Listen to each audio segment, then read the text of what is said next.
दूसरा प्रयोग है। एक शकील अहमद खान के रूप में प्रयोग किया था राजद ने और दूसरा प्रयोग आपके रूप में हुआ। एक प्रयोग असफल हो गया था, राजद का यह दूसरा प्रयोग सफल होगा और कैसे सफल होगा, क्या प्लान किया आपने? देखिए, राजनीति में कोई प्रयोग नहीं होता है, चलिए मीडिया हम तो कहते हैं संयोग होता है और इसे संयोग ही हम मानेंगे कि हम राष्ट्रीय जनता दल ने हम पर विश्वास किया, महागठबंधन के साथी ने विश्वास किया और यहाँ पर हमें अपना जनप्रतिनिधि के तौर पर यहाँ पर हमें भेजने का काम किया है। इसके लिए हम उन्हें बधाई देते हैं, धन्यवाद देते हैं और निश्चित तौर पर महागठबंधन के जितने भी समर्पित साथी कार्यकर्ता नेता हैं, जनप्रतिनिधि हैं, उन सबों के प्रति हम आज पहली बार आए शंबुल लेने के बाद और जो अपार जन समर्थन जो हमें महागठबंधन परिवार की तरफ से सभी नेताओं का, युवाओं का, वरिष्ठ साथियों का, अभिभावकों का जो मिला, उसके लिए हम उन्हें नमन करते हैं। जो इस तरह की बातें करते हैं, मैं इनको जरूर कहना चाहूंगा, समझ दिया जाए, ये औरंगाबाद की धरती ऐतिहासिक धरती है। यहाँ से बिहार को मुख्यमंत्री भी मिला है, ऐतिहासिक धरती है।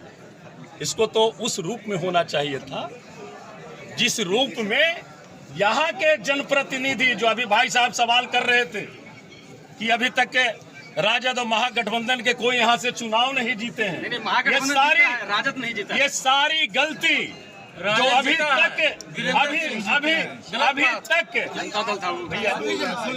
अभी तक यहाँ से जनप्रतिनिधि जीतते आए हैं, ये उनकी नाकामी का प्रतिफल है। चुनावी मुद्दा क्या होगा आपका? हम तो कह रहे हैं कि हम विकास करेंगे, युवाओं के रोजगार के लिए, किसान के हित के लिए, छात्रों के लिए तो काम करेंगे, महिलाओं को उत्तर कोयल नहर परियोजना सब एक आखिर क्या कारण रहा कि आपने जदयू का दामन छोड़कर आरजेडी का दामन थाम लिया? देखिए, दामन थामने की बात नहीं है, ये मेरा पुराना घर था और जब हम दामन छोड़ रहे हैं तो लोग बोल रहे छोड़ दिए।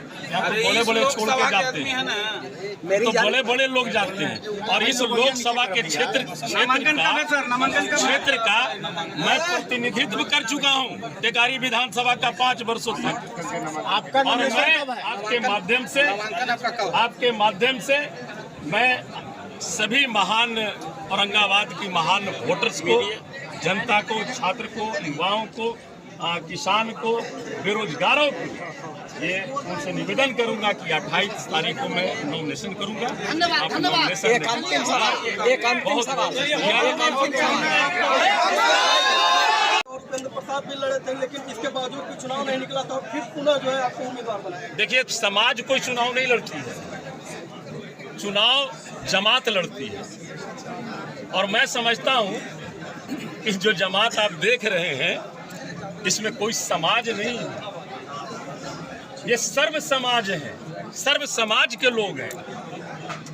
आप देख रहे होंगे युवाओं का जोश, जो माननीय नेता युवा तुर्क तेजस्वी यादव जी ने जो ऐतिहासिक काम युवाओं के रोजगार के लिए, युवाओं को बेरोजगारी को दूर करने के लिए इन 17 महीनों में जो करने का काम किया है, उसके चलते बिहार के युवाओं में एक उत्साह है। और आप जानते हैं कि बिहार ही नहीं बल्कि देश में सबसे बड़ी आबादी 62 से 68% आबादी युवाओं की है। इसलिए युवाओं का रुझान निश्चित तौर पर बिहार ही नहीं, औरंगाबाद ही नहीं, बल्कि पूरे देश में युवाओं की रुझान जो बड़ बोले हैं, जो सिर्फ टीवी पे नजर आएंगे, आपके माध्यम से नजर आएंगे। अभी आप पत्रकार बंधु हैं, हम लोग भी टीवी खोलते हैं तो और कुछ नजरे नहीं आता है, कुछ नहीं नजर आता है, कभी सिलेंडर नजर आवेगा, लेकिन यहाँ सरजमी पर तो देख लीजिए ना कि आप जिस रूप से आप दिखा रहे हैं उस रूप से सरजमी पे भी होना चाहिए। इस बात की समझ हमारे इस औरंगाबाद संसदीय क्षेत्र के महान जनता को ही नहीं, बल्कि बिहार और देश की महान जनता को इसकी समझ आ चुकी है। विरोधियों के द्वारा आपका वीडियो वायरल किया जा रहा है, वो भी बार बाला के साथ, जिससे आपकी छवि खराब हो रही है, क्या कहेंगे? देखिए वो बार अब हम कहेंगे आपसे कि जिनको आप विरोधी कह रहे हैं वो कभी हमारे साथ थे, और वही जो विरोधी थे वही अपने के यहाँ प्रोग्राम करवा रहे थे इनका। जब इनका जो प्रोग्राम कराने वाले हैं तो हम तो समझते हैं कि सबसे बड़ा मतलब कि गुनाहगार प्रोग्राम करा रहे थे।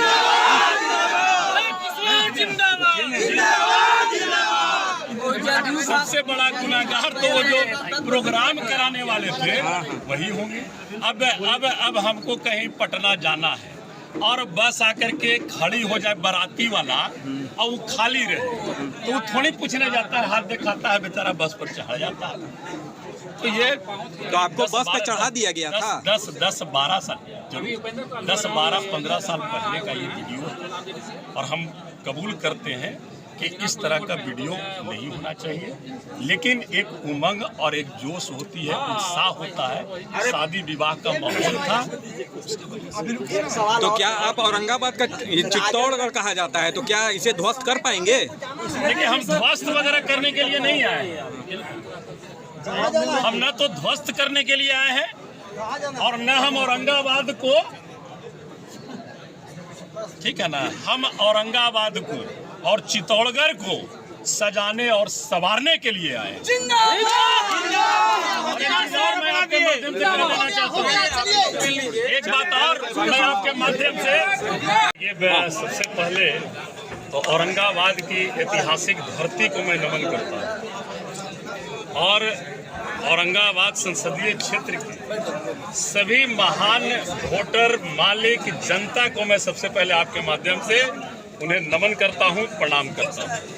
और बहुत 2-3 दिन के बाद एक महान पर्व की शुरुआत होने वाली है। हम होली की हार्दिक शुभकामनाएं और बधाई देता हूं। और आपका सवाल आपने ठीक कहा कि आप यहाँ औरंगाबाद लड़ने के लिए आए हैं और कभी यहाँ से महागठबंधन और राजद चुनाव नहीं जीते। तो देखिए जीत के साथ और हार के साथ दोनों का परस्पर संबंध है। जहाँ पर हार है वहाँ पर जीत भी होती है, और जहाँ पर हार होती है वहीं पर जीत मिलती है। इसलिए मैं आपके माध्यम से जरूर कहना चाहूँगा कि इस बार इस औरंगाबाद लोकसभा संसदीय क्षेत्र की महान जनता इस बार हमें सेवा करने का अवसर अवश्य प्रदान करेगी, ये मेरा मानना है। इसके पहले आप जदयू के विधायक थे टेकारी विधानसभा क्षेत्र से, और फिर जो है चुनाव लड़ा तो आप चुनाव हार गए थे। इसके बाद जिला अध्यक्ष बनाया गया और कल ही रिजाइन मार करके जदयू से आरजेडी से आने का क्या मतलब है? और यहाँ के लोगों का कहना है, औरंगाबाद वासियों का, कि कांग्रेस के प्रबल दावेदार निखिल कुमार और आरजेडी के लीडर को इग्नोर करके लालू यादव ने टिकट दिया। देखिए आप पत्रकार बंधु हैं और सदैव सम्मानित पत्रकार बंधु हैं। मैं समझता हूं कि एक प्रश्न का जवाब तो सही में उचित है, लेकिन बाकी प्रश्नों का जवाब हम समझते हैं कि उसको देने की आवश्यकता नहीं है। आप भी देख रहे हैं और हम सब लोग देख रहे हैं। लेकिन एक प्रश्न आपका अवश्य था कि प्रबल दावेदार हमारे अभिभावक निखिल बाबू यहाँ से थे और भी बहुत सारे साथी थे। निखिल बाबू ही सिर्फ नहीं थे प्रबल दावेदार, कांग्रेस से और भी साथी थे, हमारे राष्ट्रीय जनता दल से भी बहुत सारे साथी जो थे वो प्रबल दावेदार थे। लेकिन लास्ट निर्णय जो माना जाता है, सर्वमान्य निर्णय जो होता है, जो नेता का होता है, और सर्वमान्य जो निर्णय आया गठबंधन का, उसमें राष्ट्रीय जनता दल में सीट आई और हमें राष्ट्रीय जनता दल से उम्मीदवार यहाँ पर बनाया गया। इसलिए इसके लिए मैं राष्ट्रीय जनता दल के राष्ट्रीय आखिर क्या कारण रहा कि आपने जदयू को छोड़कर आरजेडी का दामन थामा? कारण भी बता देंगे भैया, समय कम है, कारण के लिए चिंता मत कहिए। नहीं, फिर भी क्या कुछ तो कारण जरूर है। हमारे क्षेत्र में हमको कवर क्षेत्र नहीं करना है, पूरी क्षेत्र हमको कवर कर लेगी तब तो पूरा हो जाएगा ना। जनता से क्या वायदे होंगे आपके? हम कोई वादा नहीं करेंगे, हम उन्हें विश्वास दिलाएंगे कि आपके हर एक सुख दुख में हम कदम से कदम मिलाकर चलेंगे। हम भाई बनकर, बेटा बनकर, दोस्त बनकर उनके हर एक सुख दुख में हम साथ रहेंगे।